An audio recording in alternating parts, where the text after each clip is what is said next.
of course, to CEP and KAS for involving me in this. There have been several of these related events which I've been involved in with Hans and which I've enjoyed greatly.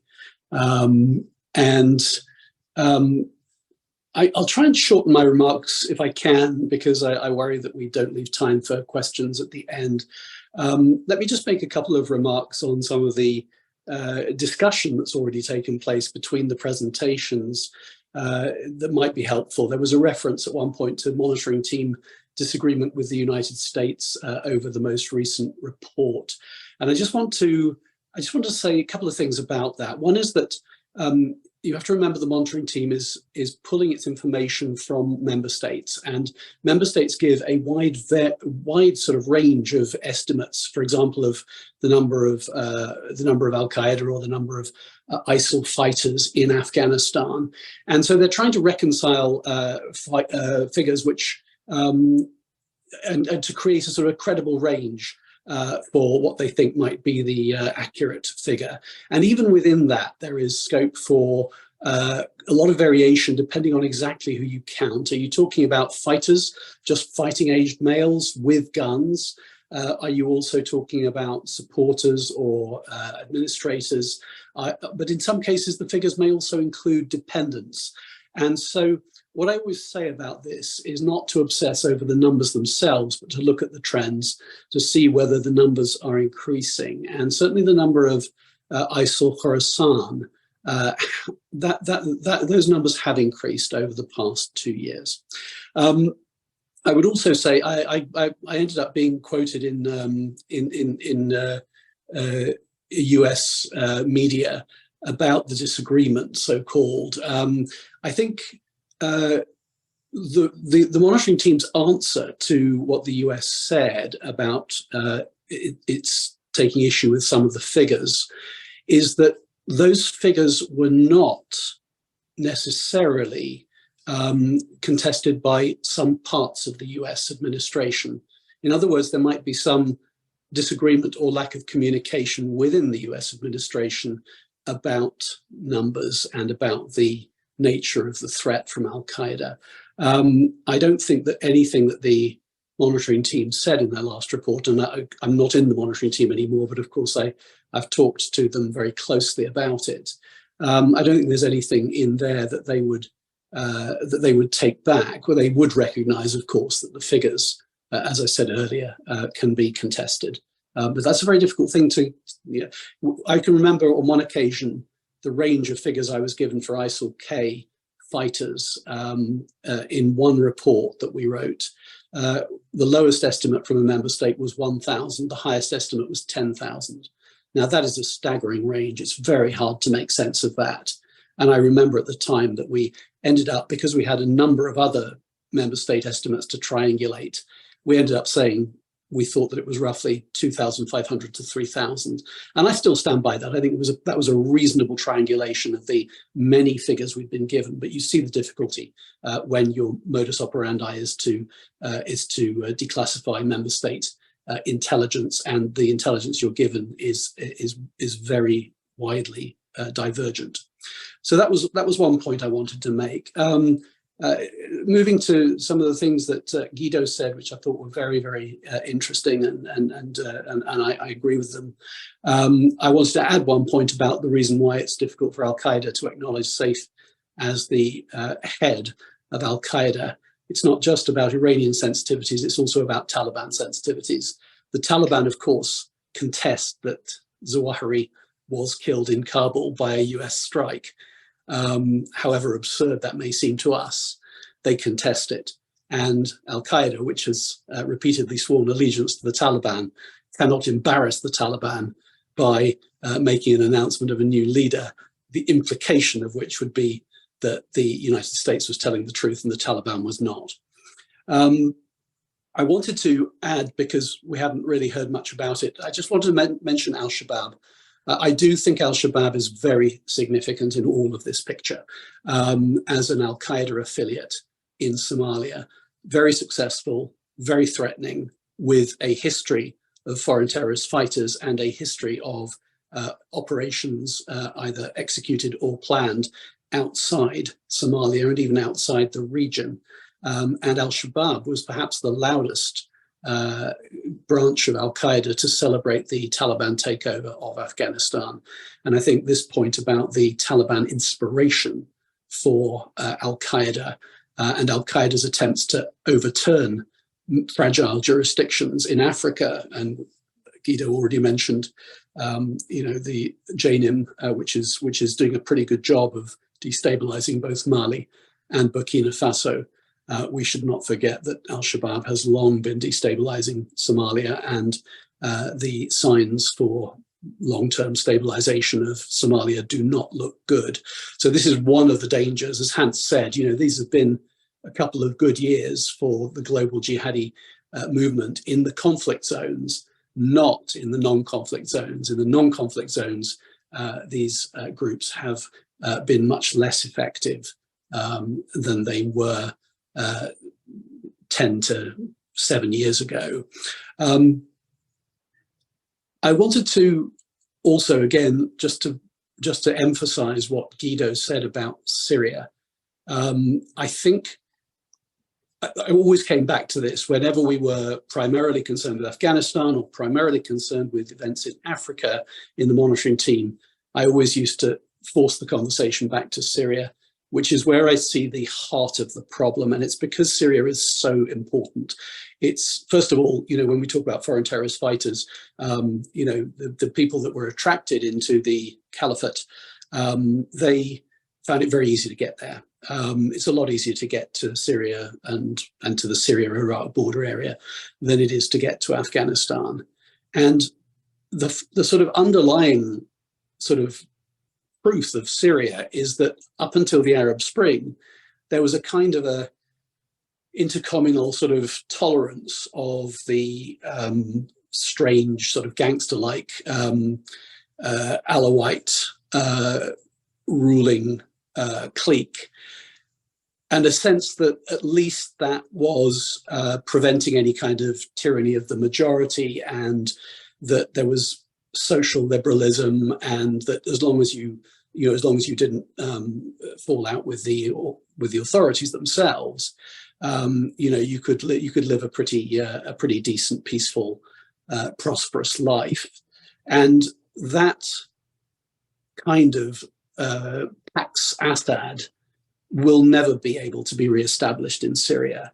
A genie has been released from the bottle, and until the majority Sunni Arab community feels that its rights are, in some way, vindicated and protected, we have to anticipate that there will always be space for these extremist groups in Syria.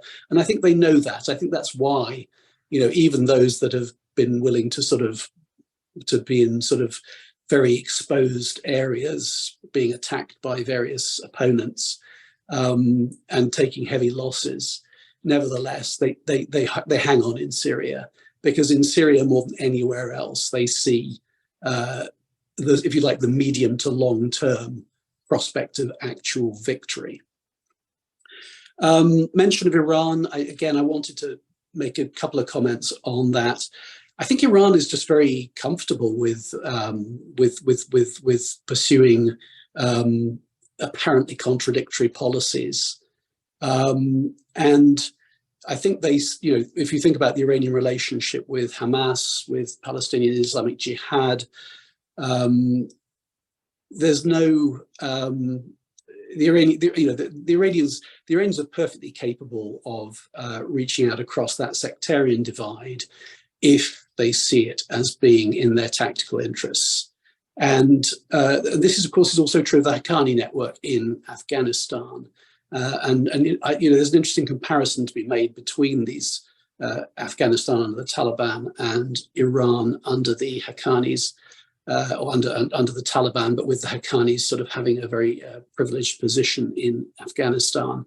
And of course, the Haqqani network has a very good relationship with the Iranian intelligence, with the IRGC Quds Force and with the MYS.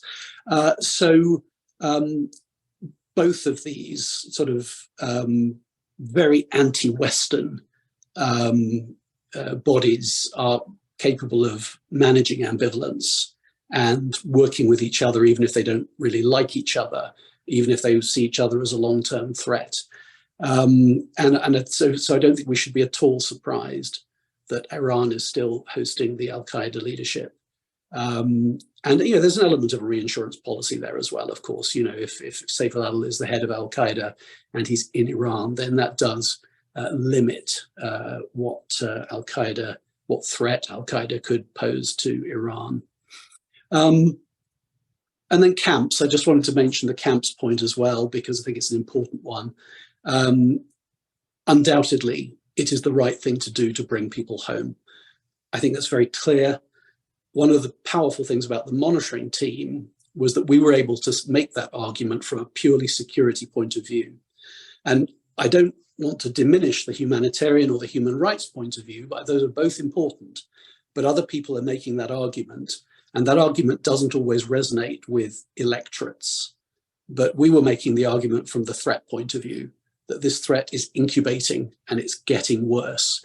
And unless you get on the front foot and bring people home and give them the chance to disengage from what many regard as a mistake that they made in the past, then you are ultimately you're kicking the can down the road, and the threat will be more severe in the future, as 5-year-olds who could have been easily rescued and rehabilitated, over time grow into teenagers who are brutalized and bitter. So this is crucial. I'm glad that Germany is taking a proactive role. I was in a UN event just last week talking about this. The point was made that of the sort of 60 or so member states that still have nationals in al-Hol and al-Roj camps in Syria, about 25 have got fewer than 10 nationals. And it's worth the push now. And if Germany has 30, it's worth the push. Let's get these people back, because the Kazakh experience, and I don't know the Uzbek or the Tajik experience as well, and I know that we should look at the full range of experience on this, but there is a fair amount of empirical evidence of people being ready to disengage and ready to put this behind them, and to try to sort of embark on a new life. We also saw that a little bit with some of the FTFs who left Syria under the pretense of going to Afghanistan, but once they got to Turkey, they didn't go on to Afghanistan. They just wanted to get out of Syria and return to making money and sending remittances to their families. So I don't want to be complacent about this. There will be a recidivism rate. There will definitely be attacks from former FTFs and quite possibly from youth who were children, perhaps even born in the caliphate, so-called. But the way to deal with that is to be proactive and not to just wish the problem away and hope that by the time that it becomes a problem, you're no longer in your posting or in office as a politician, which I fear is the calculation that some people have made. In Indonesia, it was interesting that it was quite clear the security authorities assessed that repatriation was the right thing to do. It was the politicians, mindful of the sensitivities of the electorate, that were against it. And I think that may well be true in some of the reticent European countries as well. So sorry to go on at length, but I just thought it was helpful to sort of expand the debate that's already been taking place. That leaves me really just a couple of minutes to comment on the report, the CEP-KAS report. And I think what I want to say about the CEP-KAS report is I think it's a great report, and I think everybody should read it, and they should read the whole of it because it's a fantastic resource. There's a huge amount of scholarship in there and a huge amount of relevant, important data. And it's also worth reading it alongside the monitoring team reports, which Sophia, for example, has so generously credited already. The monitoring team published a report in February, which was on ISIL al-Qaeda globally. They published a report that Sophia also referenced just a few weeks ago, which was specifically on Afghanistan and the Taliban and the terrorist groups in Afghanistan.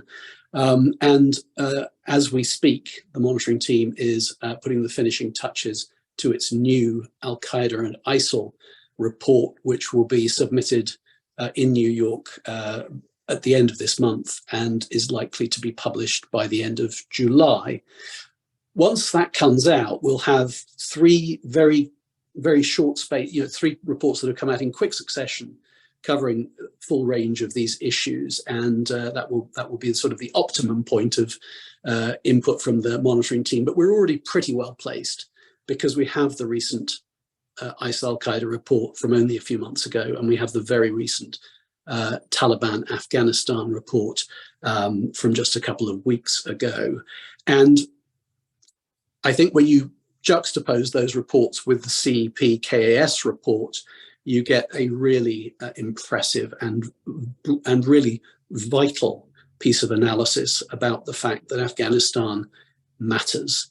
And it matters, again, the humanitarian side of things, the human rights side of things. These things are really important. I don't minimize them, but there are many other people who are emphasizing them and are dealing with them.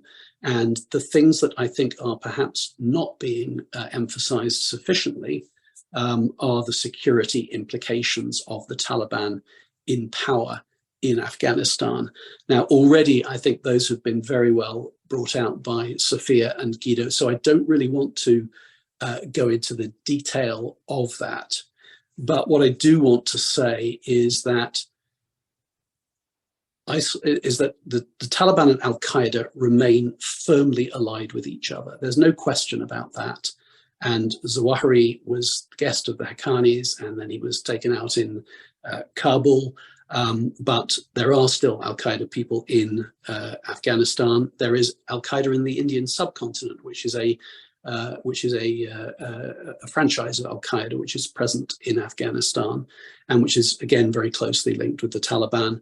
The latest monitoring team report talks about al-Qaeda instruction manuals being taught in Afghan military camps under the Taliban, and it talks about various al-Qaeda figures who have resurfaced and are active and have camps, even though, as we have already acknowledged, the United States has some difficulties with this analysis. The fact of the matter is that the Haqqani network has the ability to naturalize people if it wants to. It has the Interior Ministry, it has ID cards, it has it deliberately took the portfolios that would be relevant to this. So we may see some of these people actually not being foreigners anymore. They may be Afghans, but they may also then have valid Afghan passports, which will enable them to travel. And that is something to be thought about. I think that the Haqqani network intent here is to cater for a number of potential scenarios, but they certainly include future terrorist operations, because that is the track record of the Haqqanis. And Sirajuddin al-Haqqani, of course, is extremely close to the al-Qaeda leadership. So then we should mention ISIL-K. ISIL-K, I think in this respect, we can say, like al-Qaeda in Afghanistan, doesn't presently pose a developed threat globally. I don't think it has that capability. Guido has already mentioned the fact that it's entirely possible for there to be facilitation or inspiration from ISIL-K for events in Europe, and that's true. But the kind of developed external operations capability that ISIL-K used to have, they don't have at the moment, or that ISIL globally used to have, they don't have at the moment. But there is certainly the aspiration to recreate it. They haven't done it yet. There is a cross-border threat, that's quite clear. We've seen bits and pieces of activity on the Uzbek and Tajik border. We've seen a lot on the Pakistani border. And the problem here is that these groups, and I recognize that they are not al-Qaeda groups. Many of them are aligned with or sympathetic to al-Qaeda and the Taliban. Some of them entertain sympathies for ISIL-K. But predominantly these groups in Afghanistan are opposed to neighboring countries. So we might be talking about the Islamic movement of Uzbekistan, Jamaat Ansarullah, which is Tajik. We might be talking about ETIM, TIP, Uyghur. We might be talking about the TTP, which is the biggest of all of these groups and currently the most threatening to Pakistan. The difficulty that the Afghan Taliban is having is that they want to develop relations with their neighbors, but they don't want to betray their, as they see it, their sort of fellow fighters, comrades in arms.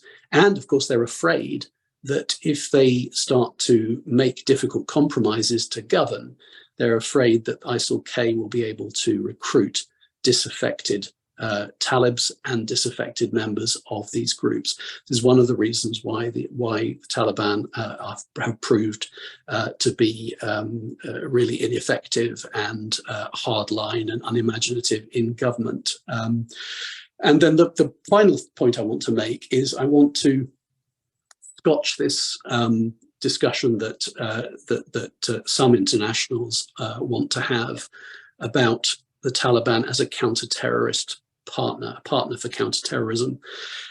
The Taliban won't even tell the truth about the situation in Afghanistan. They won't. They lie about the fact they say there are no foreign fighters present. They do acknowledge the presence of ISIL Khorasan, but then they even change their tune on that when it suits them.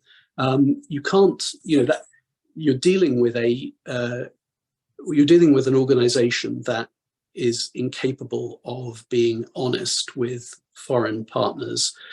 So my enemy's enemy is my friend will not work in mobilizing the Taliban against ISIL-K. The Taliban are mobilized against ISIL-K anyway, but they can't be relied upon to assess ISIL-K accurately. They won't share their assessment honestly about any of these groups. They won't act responsibly or with due process in partnership against ISIL-K or against anybody else. And I want to underline the due process point here. As all counterterrorism professionals will acknowledge, in order not to be counterproductive, CT work has to be legally and ethically compliant with due regard for human rights. Now, the Taliban are a human rights black hole. Can you imagine what a joint CT operation with the Taliban would look like? You would have no control, no assurance of the conduct of arrests, interrogations, or the accuracy or exploitation of leads. You would have no assurance that your partners were not pursuing a hidden agenda. You would have no confidence even that those being targeted were not identified for reasons of personal or political malice. You might even find yourself working on a hostage release scenario where the Haqqanis actually orchestrated the hostage taking in the first place. So, this I think is so important to not to indulge in wishful thinking or to be naive about what the Taliban do and do not represent in this area. And finally, the very last thing I'll say, this is not really about narcotics. This particular webinar, but it's really worth looking at what the CEP report says about narcotics, because it says a lot about the Taliban, about the fact that the kind of criminals and thugs in their ranks that they still depend on and who are still untouchables and who are still profiteering from drugs, whether it's poppy or whether it's methamphetamine. And this is destabilizing the neighboring countries, and of course it's reaching the streets of Europe and the streets of North America and indeed many other places around the world. And this is a really important sign of whether the Taliban are serious. And this is where I think people should have pay more attention, and where the Doha Accords were woefully inadequate, because they clearly considered this issue was not something that they wanted to address. And so my final point then is that looking at counter-narcotics as well as counter-terrorism, I would recommend that the international community should focus on reinforcing the neighbors of Afghanistan. It should pursue a neighbors first policy in Afghanistan. The great thing about the neighbors is that they have no choice but to deal with the Taliban, because they have a border with Afghanistan, and therefore they've got to, at the very least, manage that border. They also have good intelligence on Afghanistan because they have border communities and they have a long history of studying Afghanistan. And because of the ethnicities within Afghanistan and the relations that exist between Afghans and their neighbors. So it's the neighbors who have leverage. It's the neighbors who will not allow themselves to indulge in wishful thinking or to be fooled by the Taliban. They'll see what the Taliban actually do, and they will use leverage and they'll use incentives. And so I think the best thing that the international community can do is to help to reinforce the neighborhood community and encourage the neighbors to have each other's backs. We've already talked about Iran as problematic. Of course, Iran is problematic. But even so, within that neighborhood forum, there is scope for all of those countries to work together to put pressure on the Taliban not to destabilize the region. And that in itself would give the international community a little more reassurance about the fact that Afghanistan was not posing a threat globally. Thank you very much.